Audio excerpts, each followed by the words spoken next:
Today's story begins with Jessica and me, Brandon. Our breakup was not a scene straight out of a movie. There were no slam doors or flying accusations. Instead, it was strangely quiet, as if something between us had died long before we acknowledged it. Yet the real story began after we officially ended things. It happened slowly at first, creeping into my life like a shadow I couldn't quite see until it was too late. Jessica had been acting distant for weeks. It wasn't merely the missed calls or the delayed text responses, but the overall sense of her drifting away. Our conversations felt forced, like she was half listening. One Saturday, when she abruptly canceled our usual plans, my suspicions grew.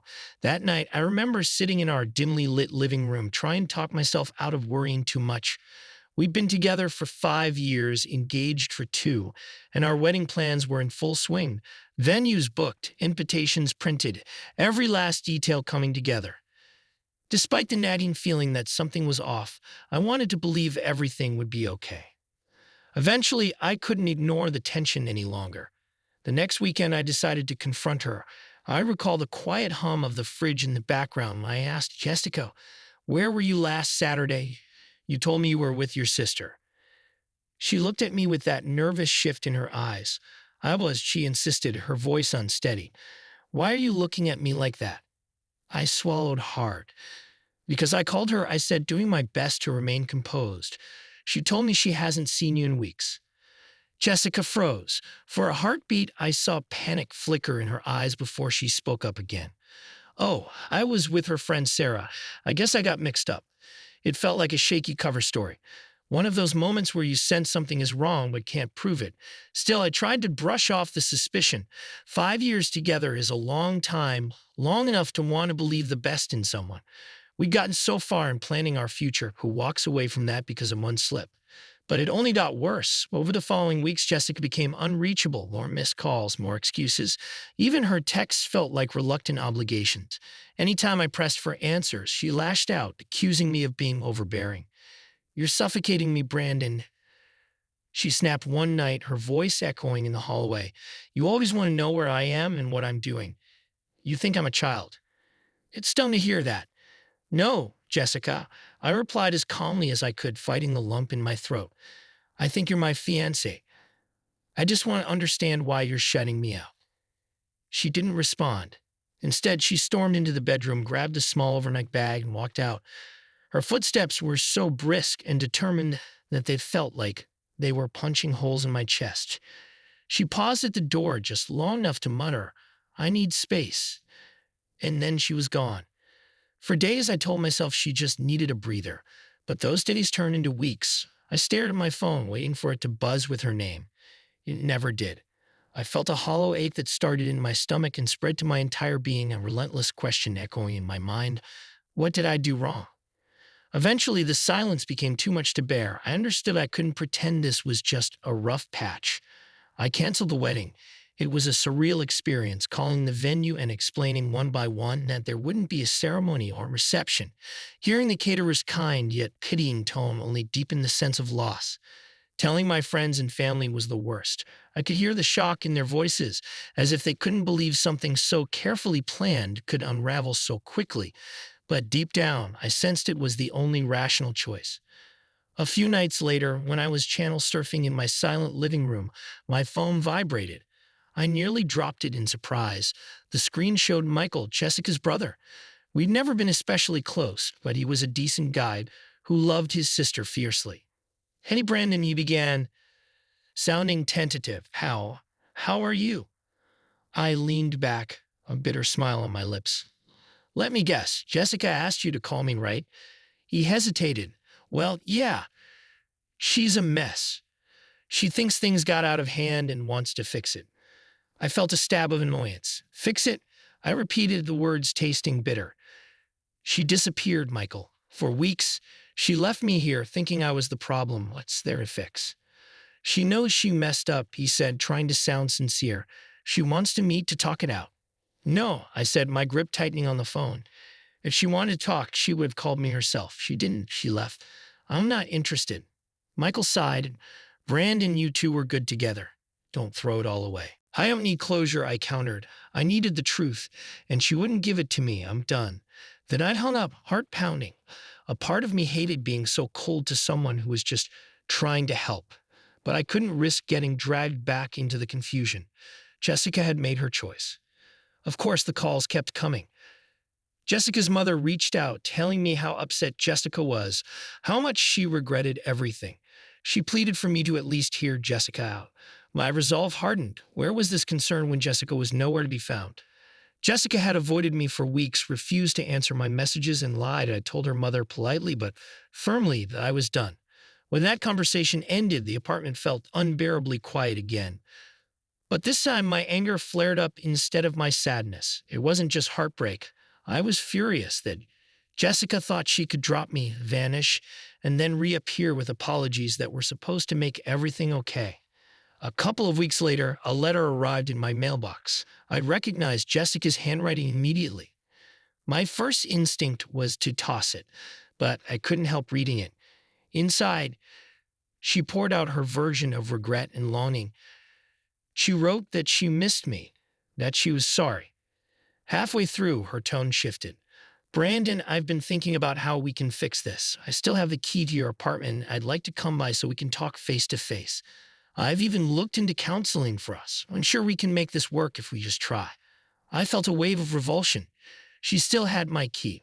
I'd changed the locks after she left, partly out of a need for security, partly as a symbolic gesture that I was moving on. The thought that she believed she could just walk in whenever she wanted made my skin crawl. The next day, I wrote a short reply. Jessica, I've moved on. You need to do the same. Please don't contact me again. I wanted to believe that would close the chapter. It didn't. Not long after, there was a knock on my door. I'd been in the kitchen brewing my morning coffee and almost ignored it, but something told me to check. To my shock, Emily, Jessica's sister, was standing there. She looked uneasy, like she was about to deliver bad news. Emily, I greeted, more tense than I intended. What are you doing here? She clasped her hands together. I need to talk to you, Brandon. Please, it's about Jessica. She doesn't know I'm here. I stiffened, immediately suspicious. I'm done, Emily. There's nothing left to say. She bit her lip, determined to continue. So you don't want to know where she was all those weeks she went missing. A chill ran through me. Part of me wanted to slam the door, but I also remembered how many sleepless nights I'd spent wondering what on earth had driven Jessica away. Fine, I said at last, stepping back. Come in, talk. Emily walked in, looking like she was carrying a heavy weight on her shoulders. Her gaze darted around my apartment as if she expected to see remnants of Jessica's life everywhere. Finally, she took a deep breath and spoke. She was with someone else, she admitted quietly. She met this guy at her gym a few months ago. She went on a trip with him because she wanted to see if what she felt for him was real. All the air seemed to leave the room. I stared at Emily, my mind spinning. Jessica had been with another man, so it hadn't been a misunderstanding. It was a full-blown affair. Anger surged through me like a raging current, but Emily kept talking. She realized she'd only wanted you, she said, her voice pleading. It was always you, Brandon. She was confused, but now she knows she messed up. She wants your forgiveness. My heart pounded so hard it felt like it was trying to escape my chest. So she cheated on me, I said through gritted teeth. She went on some romantic getaway to see if this new fling was worth it.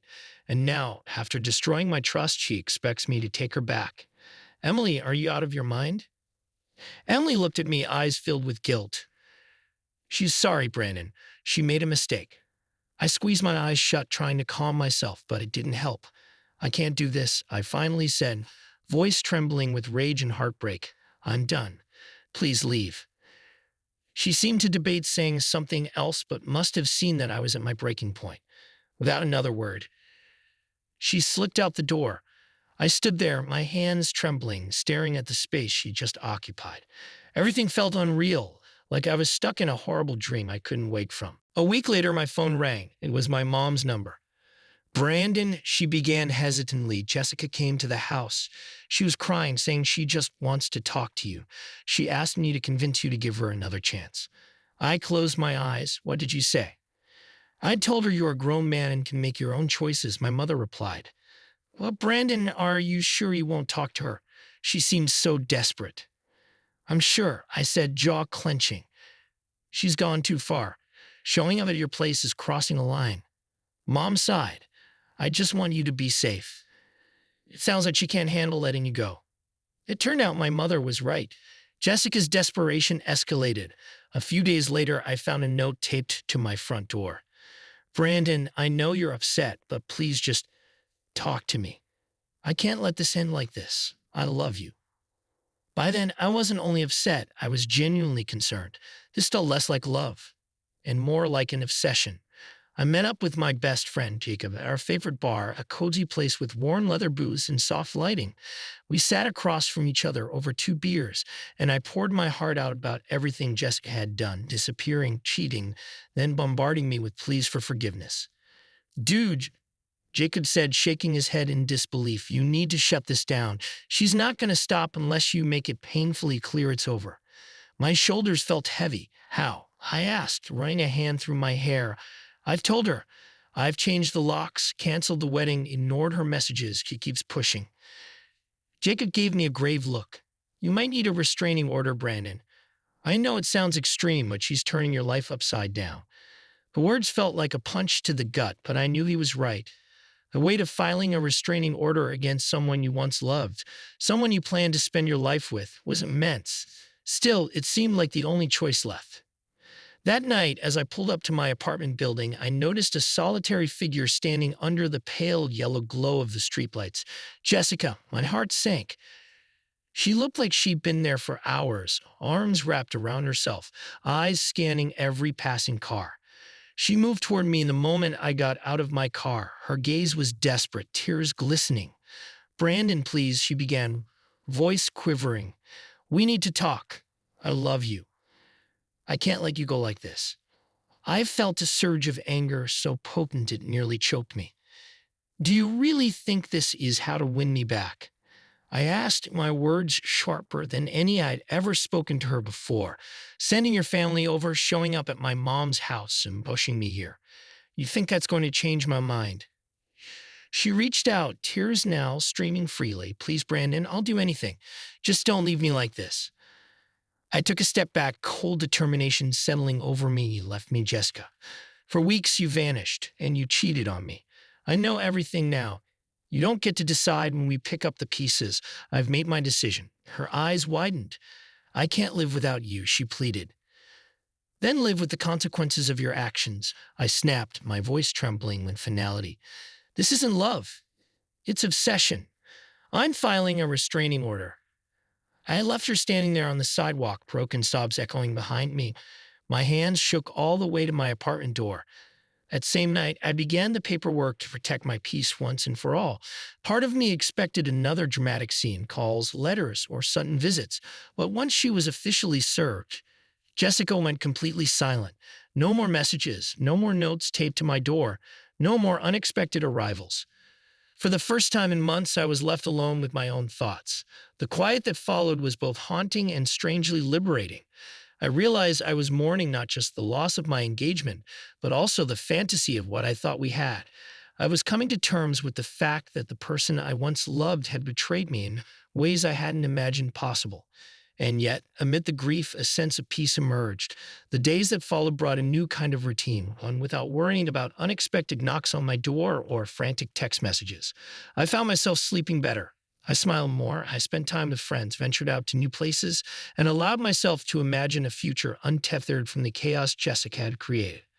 One evening, Jacob came over. We were sitting on my couch, a couple of beers in hand, when he gave me a long, thoughtful look. You're different, man, he said. It's like a weight's been lifted. I nodded slowly, letting out a breath I felt like I'd been holding forever. I realized, I began, that I don't have to carry this around anymore. Jessica made her choices and I made mine.